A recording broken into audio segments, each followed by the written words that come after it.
The Championship League is technically the first tournament of the season, which gives us a chance to see the best shots from some brand new professionals, alongside some seasoned pros. But as usual, we're going to be working out which of these shots is best by recreating all of them as accurately as possible, and then playing them in the fewest possible attempts.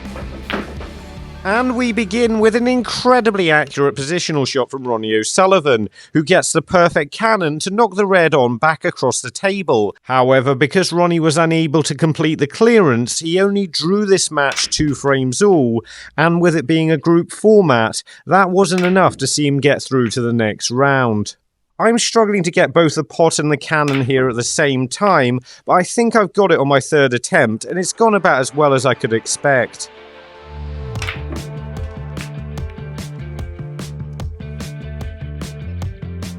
Definitely a tough one to get out the way early, but things aren't going to be any easier because Robert Milkins is making what is almost certainly the best snooker escape of the tournament here, as he plays the cue ball perfectly around the 4 cushions, dropping tight in behind the red, offering up no shot.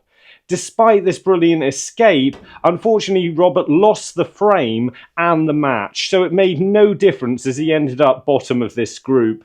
So we're 2 for 2 now with great shots that made absolutely no difference to the course of the tournament, but that definitely doesn't make them any easier to play, and because I'm bridging over the green, I'm struggling here to find the right line. I seem to be hitting it in roughly the same place each time, but I keep going the wrong side of the blue and occasionally hitting the blue.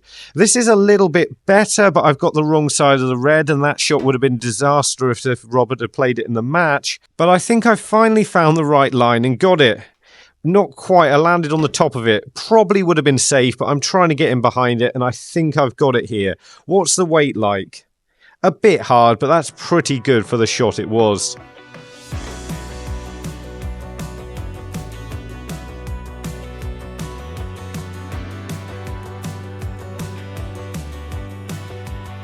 Next is Ali Carter finding a plant with a huge amount of distance between the reds. He was a little bit unfortunate to run out of position, but made this excellent recovery. This saw him get a 3-1 win over Jack Lazowski and make it through his group.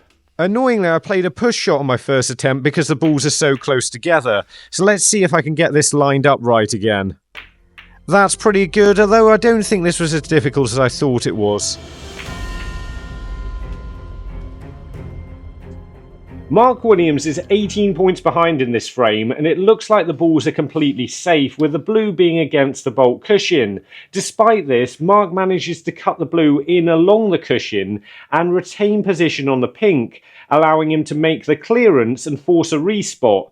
Unfortunately for Mark, he loses that respot, but does go on to top the group and move on to the next round on frame difference. This shot really didn't look too bad when I was setting it up. It wasn't until I got down on it that I started realising how thin the shot actually was. And now I'm not sure I'm going to be able to cut it thin enough and hold for the pink at the same time, because it looks almost impossibly thin. And the fact that the blue's just a little bit away from the cushion means I can't really use side spin to help it in any way. So I'm stuck just trying to catch the narrow edge of it, which is a real challenge. I'm a little bit surprised that's actually gone in because I didn't think I was going to be able to get it, and I don't really care. I've overrun a little bit far for the pink.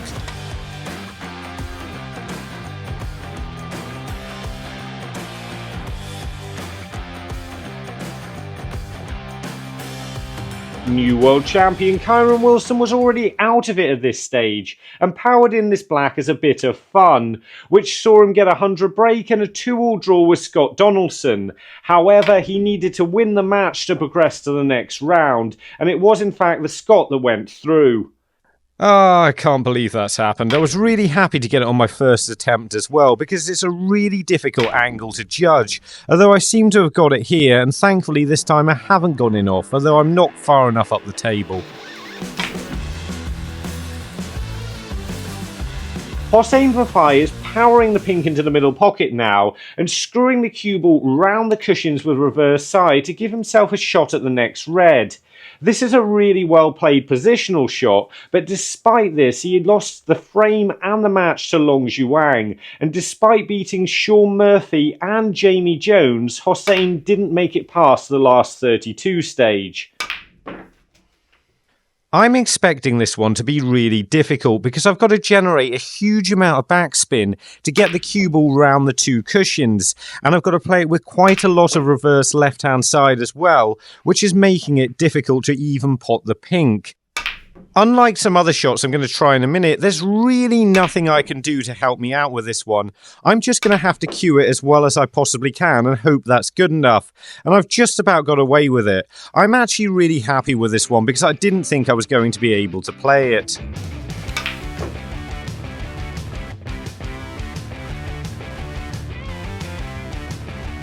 Zak Surety gives us our first example of a power screw shot in this tournament as he pots this long red and gets the cue ball all the way back despite being hampered by the brown.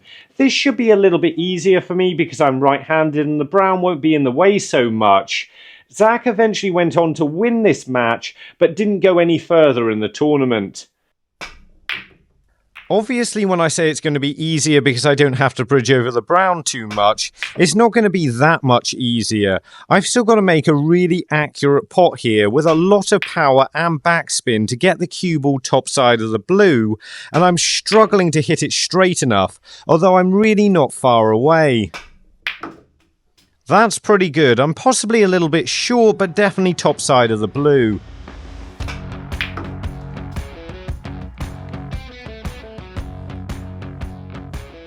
Andrew Pagett's using a small amount of right-hand side on this pink to check the cue ball up off the two cushions and get the cannon on the blue, leaving himself in position on the last red and allowing him to make the clearance to get 2 frames all against Dave Gilbert. This group was really fascinating as every single match was drawn and it looked like Dave Gilbert would be going out in the last match as he was 2 frames to 1 behind. But not only did he win that frame, he won it with the highest break, a 1-3-6, which allowed him to go on to the next round.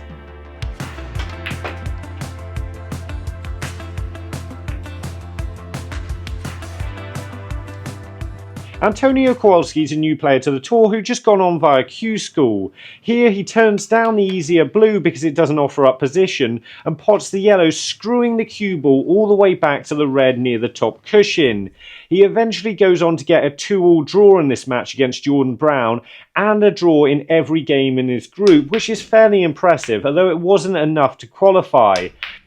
As you can see, not only is this a long way to screw the cue ball back, it's not the most straightforward of pots, and I'm going to have to give it absolutely everything to get back on the red. And I think I've just about done it here. I've got past the pink and I've given myself a good shot. That's about as good as I can do.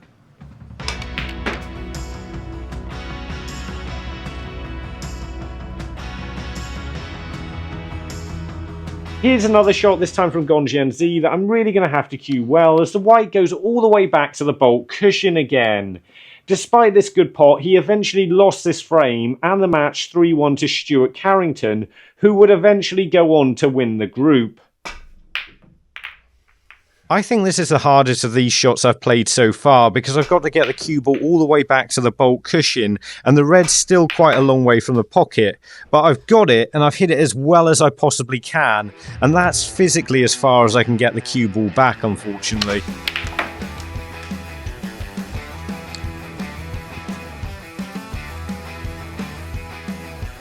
Gary Wilson is using the jaws of the corner pocket now to help him get the cue ball out and in position on the black, and it works quite well. He eventually goes on to win this frame and draw the match 2 frames all with Joe Perry, which is enough to see Gary make it through to the last 32 stage. Strangely with this one, I don't seem to be having any trouble whatsoever screwing the cue ball back far enough, and even the pot isn't that bad.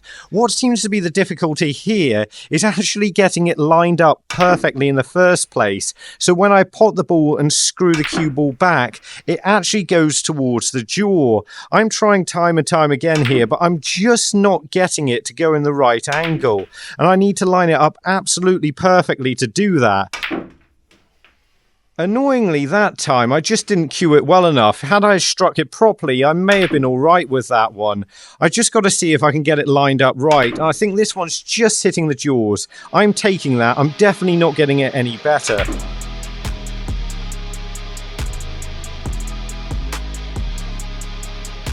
Another impressive shot from Antoni Kowalski now, who pots this long red, cannoning the red away from the black and leaving himself in position. I hadn't actually noticed until now he appears on this list twice, which is impressive, and it could be that he goes a long way, but we'll have to wait and see. It doesn't look too challenging to get the cannon here, that is if I get the pot successfully in the first place. And I'm getting close, but I just keep rattling it. You need a little bit of luck with these, and it doesn't seem to be working for me as the ball keeps just rattling in the jaws and staying away from the pocket. I finally got it, but somehow I've overscrewed it, missing the black high. So I need to hit it a little bit lower, and I finally got it and got the cannon, but I pushed the black to the cushion. So can I cut it in? I play the impossible cut down the cushion, and I'm going to stick with that because it worked.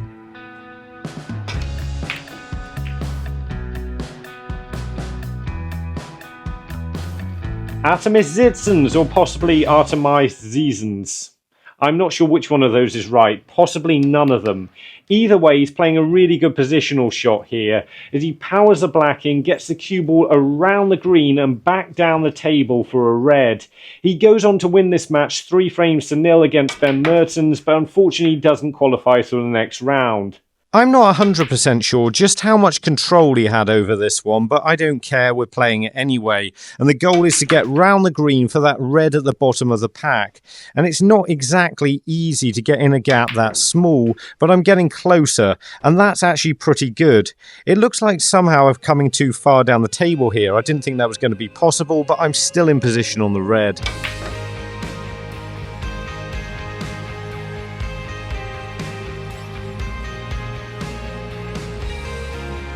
Joshua Thomond's yet another player to make it on via cue school, and here he's potting a yellow, screwing the cue ball back for the green, making the clearance and winning the frame from it.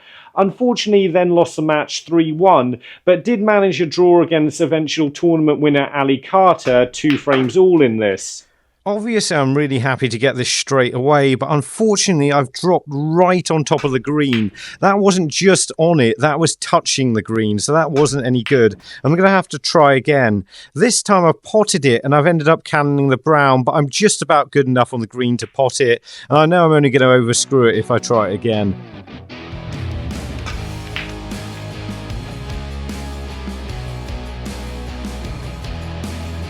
An excellent positional shot now from Dave Gilbert as he uses reverse side off this black to open up the reds. This saw him get a 2-frame-all draw with Long Zhuang, which wasn't quite enough to see him make it through to the final, where he lost out to Jackson Page on frame difference by a single frame. On my first attempt, I didn't play it properly, but I was a little bit lucky and dropped on a red. I'm trying to get it here in exactly the same way that Dave did, and that means skimming off the right-hand side of the pack, just like I did there, but a little bit harder so it opens up a red. I'm going to have to really cue this well and get a lot of side spin on the cue ball. I think I've just about got away with it if I pop the red over the top, and it worked.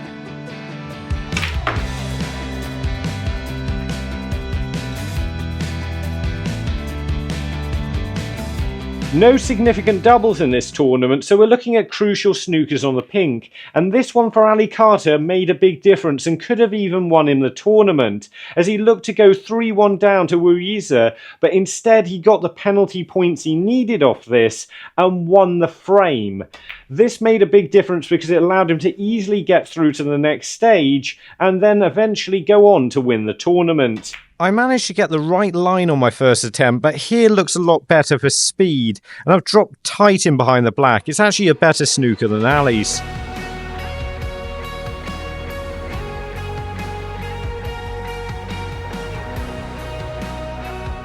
Up against that, we got this one from Joe Perry, who uses a small amount of side to get the cue ball tight behind the black. Joe, however, didn't win this frame, but eventually went on to win the match 3-1, which wasn't quite enough in the end to see him get through the first round group. I'm using a little bit of left-hand side with this one to try and widen the angle and swing in behind the black. And I'm close here. I've just hit it a little bit too slowly. So I've got to get the angle right again with a tiny bit more pace. This looks a little bit better, but just a bit too hard. I really thought I was going to get this by now, because although it was a little bit harder than the last one, it's not too bad.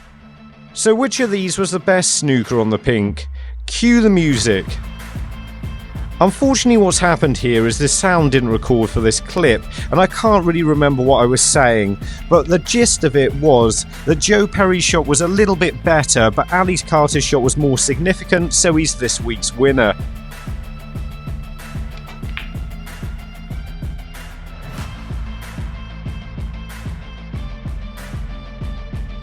Another power screw shot, this time from Alexander Ursenbacher, and because the red's close to the cushion, that might make the pot a little bit challenging. Alexander actually did really well in this tournament, going through a group with both Graham Dott and Matthew Selt in it. I wasn't that hopeful to start off with, but after my first attempt, I don't think I'm going to be getting this one anytime soon. Saying that, it's gone in, and I've actually screwed the cue ball back on the perfect line, so I've got to be pretty happy with this one in 3 attempts.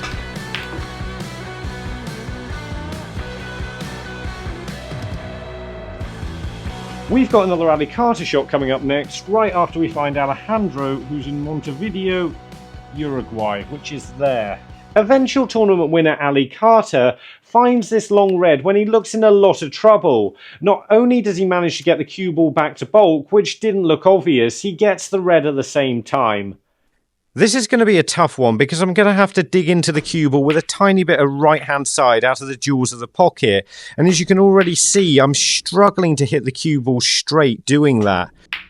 Surprisingly though, I've got it, although maybe not surprising after playing all of these shots. Either way, I'm taking it and moving on.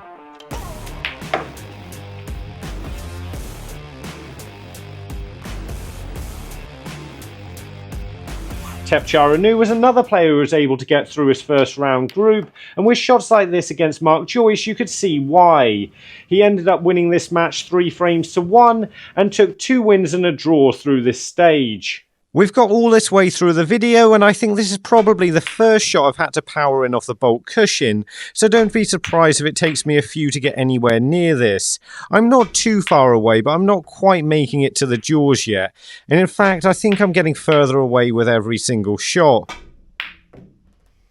But don't worry, after everything I've already played in this video, I'm not going to let this one defeat me. And I've got it, and I think I've got the cue ball back top side of the blue. It's definitely far enough.